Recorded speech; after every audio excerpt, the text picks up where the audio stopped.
యేసయ్య కొండ దగ్గర ఉన్నాడని తెలుసుకొని అక్కడ ఉన్నటువంటి ప్రజలందరూ పరుగు పరుగున యేసు ప్రభు దగ్గరికి వెళ్ళారు.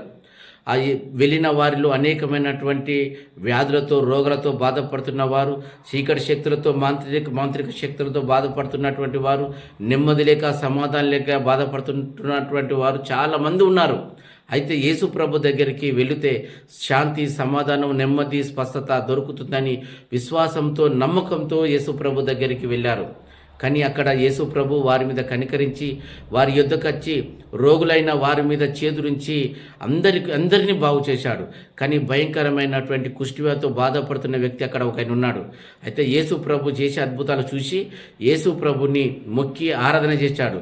యేసు ప్రభు ఆ కుష్టివ్యాధి దగ్గరికి వస్తుంటున్నప్పుడు, యేసయ్యా నేను పాపిని, నన్ను క్షమించు ప్రభువా అని అన్నప్పుడు, నీవు నాకు ఇష్టమని చెప్పని యేసు ప్రభు వారి దగ్గరికి వచ్చి ముట్టి స్వస్థపరిచి బాగు చేశాడు.